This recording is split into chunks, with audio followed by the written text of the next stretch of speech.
وعلى آله وصحبه أجمعين أما بعد.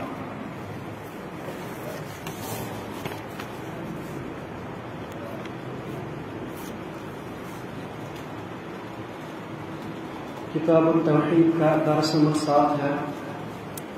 اس سے پہلے کے درس میں ہم نے ایک حدیث پڑھی تھی جس میں اللہ کے نبی صلی اللہ علیہ وسلم نے 4 عقیدے بیان کیے کہ جس آدمی کے پاس یہ 4 عقیدے ہوں، جس نے ان کی گواہی دی تو اللہ تعالیٰ اسے جنت میں داخل کرے گا، اگر چاہے وہ کیسا بھی عمل کرتا ہو. اس کی آدھی تشریح ہوئی تھی. عبادہ بن صامت کی حدیث تھی کہ اللہ کے نبی علیہ السلام نے بیان فرمایا، من شہد اللہ الہ الا اللہ، جس نے گواہی دی کہ اللہ کے سوا کوئی معبود نہیں، وان محمدا عبدہ ورسولہ، کہ محمد اللہ تعالیٰ کا بندہ اور اس کا رسول ہے. یہ یہاں تک کی تشریح گزری. اس کے بعد فرمایا جس نے گواہی دی وان عیسیٰ، کہ جو عیسیٰ علیہ السلام ہے وہ بھی اللہ تعالیٰ کا بندہ اور اس کا رسول ہے، اور وکلمتہ، اور اللہ تعالیٰ کا کلمہ ہے، القاها الی مریم، جو اللہ تعالیٰ نے مریم کی طرف القاء کیا، وروح منہ، اور عیسیٰ علیہ السلام اللہ تعالیٰ کا روح ہے.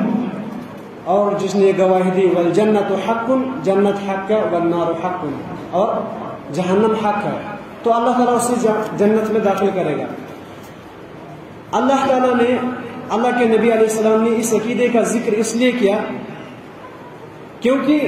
عیسیٰ علیہ السلام کے متعلق 2 طرح کے فرقے گمراہ ہوئے. ایک تو یہود، جنہوں نے کہا عیسیٰ تو اللہ کے رسول بھی نہیں ہے. ان کے متعلق انہوں نے کہا کہ انا قتلنا المسیح عیسی ابن، ہم نے تو عیسیٰ علیہ السلام کو قتل کیا، جبکہ عیسیٰ علیہ السلام قتل نہیں ہوئے. اس کے بدلے میں اللہ تعالیٰ نے اس کے شکل کا ایک آدمی ان کے پاس بھیجا تھا جسے انہوں نے پھانسی چڑھایا، لیکن عیسیٰ علیہ السلام تو اللہ تعالیٰ نے انہیں اٹھا لیا تھا، جو کہ قیامت سے پہلے دنیا پر اتریں گے. اور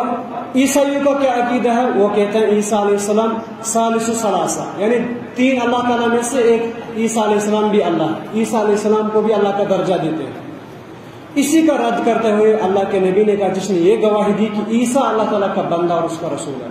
کیونکہ عیسیٰ علیہ السلام نے خود کہا تھا، جو اللہ تعالیٰ نے سورہ مریم میں ذکر کیا، جب مریم علیہ السلام کے گود میں بچہ دیکھا لوگوں نے کہا آپ کی ماں تو خراب نہیں تھی، آپ کا باپ بھی تو نیک تھا، آپ نے کہاں سے بچہ لایا؟ تو انہوں نے کچھ نہیں کہا. تو عیسیٰ علیہ السلام نے ماں کے گود میں ہی کہا تھا کہ انی عبداللہ آتانی الکتاب وجعلنی نبیا، میں تو اللہ تعالیٰ کا بندہ ہوں اور اللہ تعالیٰ نے مجھے کتاب عطا کی اور مجھے نبی بنایا. تو یہ عیسائیوں پر نصارہ کا رد ہے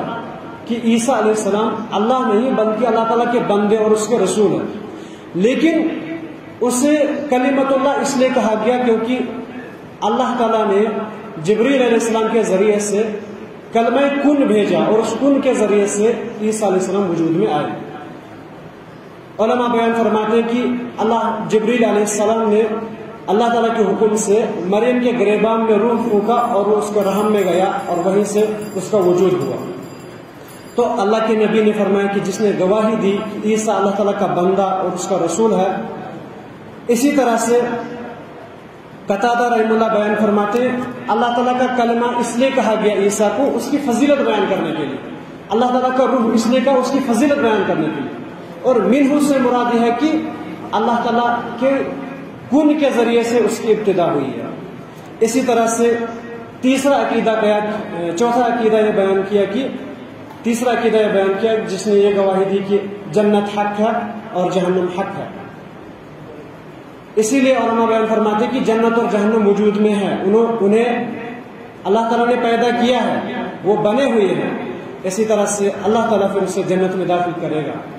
تو جنت میں داخلہ بھی 2 طرح کا ہو سکتا ہے، یا تو کاملی طور پر، یعنی ایک انسان بالکل نیک تھا وہ سیدھے جنت میں جائے گا. دوسرا یہ ہے کہ مسبوق بالعذاب، اللہ تعالیٰ پہلے اسے عذاب دیں گے، اگر اس کے گناہ بہت سارے ہوئے اللہ تعالیٰ اسے پہلے ان گناہوں کی سزا دیں گے، اس کے بعد نکالیں گے اور جنت میں داخل کریں گے. لیکن ہو سکتا ہے کہ اللہ تعالیٰ وہ گناہ معاف کر دے جو اس نے گناہ کیے ہیں، لیکن شرط ہے کہ اس کے پاس توحید ہو. تو یہ 4 عقیدے جس آدمی کے پاس ہوں، قاضی ایاز رحمہ اللہ بیان فرماتے ہیں کہ جس آدمی نے ان 4 عقیدوں کی گواہی دی، 4 عقیدے جس نے اپنے پاس رکھے کہ اللہ ایک ہے، اس کے ساتھ کوئی شریک نہیں، محمد علیہ السلام اللہ تعالیٰ کا بندہ ہے اور اس کا رسول ہے، عیسیٰ اللہ تعالیٰ کا بندہ ہے، اس کا رسول ہے، اللہ تعالیٰ کا کلمہ ہے، اس کا روح ہے، جنت ہے، جہنم ہے، تو اللہ تعالیٰ اسے جنت میں داخل کرے گا۔ لیکن شرط یہ ہے کہ وہ کہتے ہیں کہ جب ایک انسان یہ گواہی دے گا ان کا اتنا اجر ہے، اگر ایک انسان چھوٹے چھوٹے گناہ بھی کرے گا تو ان کے ذریعے سے اللہ تعالیٰ گناہ معاف کروا دیں گے اور وہ جنت میں داخل ہو جائے گا۔ تو یہ اہم حدیث تھی جو مؤلف نے اس باب میں اس لیے لائی کہ توحید کے ذریعے سے گناہ معاف ہوتے ہیں۔ تو اس سے یہی معلوم ہوتا ہے کہ جس آدمی کے پاس یہ 4 چیزیں ہوں تو اس کے چھوٹے گناہ معاف ہو جاتے ہیں۔ اسی طرح سے مؤلف رحمہ اللہ نے دوسری حدیث بیان کی جو بخاری مسلم میں ہے، حدیث اعتبان بن مالک کہتے ہیں کہ اللہ کے نبی علیہ السلام نے بیان فرمایا، ایک مجلس میں ایک آدمی کا تذکرہ ہوا، پھر کچھ لوگوں نے کہا وہ منافق ہے، تو اللہ کے نبی نے کہا کہ ایسا مت کہو، کیوں؟ کیونکہ فرمایا فَإِنَّ اللَّهَ حَرَّمَ عَلَى النَّارِ مَنْ قَالَ لَا إِلَهَ إِلَّا اللَّهُ يَبْتَغِي بِذَلِكَ وَجْهَ اللَّهِ۔ اللہ تعالیٰ نے اس آدمی پر جہنم حرام کر دیا ہے جو لا الہ الا اللہ کہہ دے، لیکن یبتغی بذلک وجہ اللہ، جس کے ذریعے سے وہ یہ چاہتے ہیں خالص اللہ تعالیٰ کے لیے لا الہ الا اللہ کہا، جس نے خالص اللہ کے لیے لا الہ الا اللہ کہا ہو تو اللہ تعالیٰ نے اس پر جہنم حرام کر دی ہے۔ یہ توحید کی فضیلت ہے، لیکن ضروری ہے کہ جیسے کہ امام ابن تیمیہ رحمہ اللہ، حسن بصری، یہ تمام بیان فرماتے ہیں کہ لا الہ الا اللہ کہنا زبان سے کافی نہیں ہے، جس نے دل کے ساتھ اس کے شروط پورے کیے، جیسے کہ وہب بن منبہ ایک مشہور تابعی ہے، ان سے کسی نے کہا کہ کیا لا الہ الا اللہ جنت کی چابی نہیں ہے؟ انہوں نے کہا ہاں کیوں نہیں، لیکن ہر کسی چابی کے دندانے ہوتے ہیں، ہر کسی چابی کے دانت ہوتے ہیں، جسے دند کہتے ہیں، ہر کسی چابی کے دانت ہوتے ہیں، جو وہ دانت لے کر آیا یعنی لا الہ الا اللہ کے اپنے دندانے ہیں، جس نے شروط پورے کیے تبھی وہ جنت میں داخل ہوگا۔ اگر آپ لا الہ الا اللہ لے کر آئے لیکن بغیر دندوں کے ہوگا تو جنت کے دروازے نہیں کھلیں گے۔ اسی لیے لا الہ الا اللہ کہنا کیا ہے، اس کے تقاضے پورے کرنے ہیں، یعنی اس کے شروط پورے کرنے ہیں، اور لا الہ الا اللہ کے تحت کیا کیا آتا ہے وہ تمام شروط پورے کرنے ہیں اور اللہ تعالیٰ جنت میں داخل کرے گا۔ اس کے بعد ایک اور حدیث مؤلف رحمہ اللہ نے بیان کی، وہ حدیث سعید بن خدری رضی اللہ تعالیٰ عنہ سے روایت ہے، بیان فرماتے ہیں کہ اللہ کے نبی علیہ السلام نے بیان کیا، فرمایا کہ قال موسیٰ علیہ السلام نے کہا، اللہ کے نبی بیان فرما رہے ہیں کہ موسیٰ علیہ السلام نے کہا یا ربی علمنی شیئا، اے رب مجھے کوئی ایسی چیز سکھا دو، اذکرک وادعوک بہ، جس کے ذریعے سے میں آپ کا ذکر کروں اور آپ سے دعا کروں، آپ کو بلاؤں، آپ کو یاد کروں۔ تو اللہ تعالیٰ نے کیا بیان کیا، قال قل یا موسیٰ لا الہ الا اللہ، اے موسیٰ آپ لا الہ الا اللہ کہو۔ تو موسیٰ علیہ السلام نے کیا جواب دیا، کہا قال یا ربی کل عبادک یقولون ھذا، اے اللہ یہ تو لا الہ الا اللہ ہر کوئی بندہ کہتا ہے، مجھے کچھ نیا دیجیے جو میرے لیے خاص ہو۔ علماء بیان فرماتے انہوں نے یہ نہیں کہا کہ لا الہ الا اللہ عام کلمہ، بلکہ کہا یہ تو ہر کوئی کہتا ہے، میں چاہتا ہوں مجھے کوئی ایسا کلمہ سکھا دو جو میں کہوں۔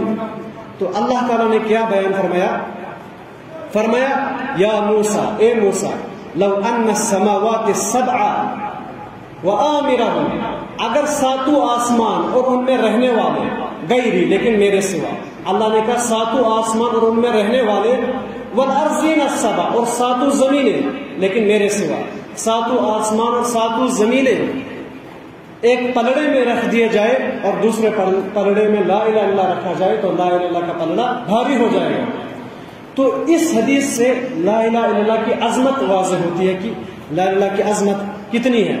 اللہ تعالیٰ نے لیکن اپنی استثناء کیا، کہا میرے لیے، میرے علاوہ اگر آپ زمین آسمان کو ایک پلڑے میں رکھو گے، ایک میں لا الہ الا اللہ رکھو گے تو لا الہ الا اللہ بھاری ہو جائے گا، لیکن میرے علاوہ۔ اللہ تعالیٰ کی ذات تو بلند ہے، اللہ تعالیٰ کی ذات تو بالا تر ہے، اللہ تعالیٰ کی ذات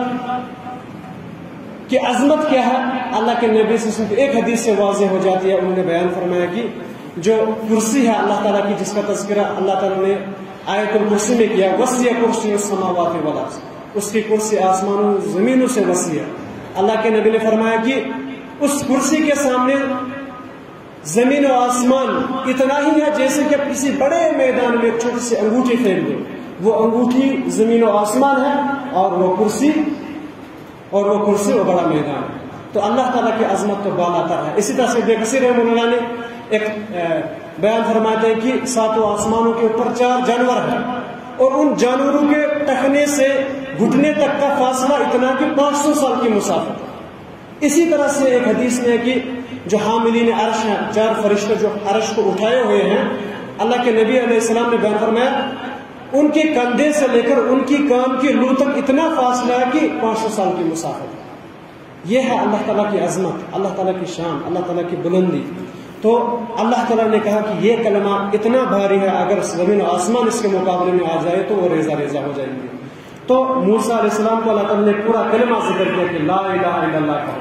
لیکن آج کیا ہوا، اکثر صوفیوں نے اس کو یعنی افضل ذکر تو ہم نے چھوڑ دیا۔ اللہ کے نبی نے کہا تھا افضل ذکر لا الہ الا اللہ، سب سے بہترین ذکر اگر آپ کو کرنا ہے، جب بھی آپ ذکر کرو گے تو یہ ذکر کا تذکرہ کرنا ہے، کیونکہ یہ بہت بلند ہے،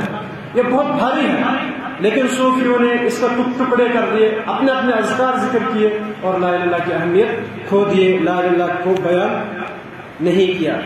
لیکن اس حدیث کے متعلق کچھ علماء نے کہا ضعیف ہے، لیکن باقی حدیث سے ثابت ہوتی ہے لا الہ الا اللہ کی فضیلت۔ لیکن امام حاکم نے اسے صحیح کہا ہے۔ اللہ تعالیٰ سے دعا ہے کہ اللہ تعالیٰ ہمیں اپنی توحید کو سمجھنے کی، اس پر عمل کرنے کی اور دوسروں تک پہنچانے کی، اس پر صبر کرنے کی توفیق عطا فرمائے۔ استغفر اللہ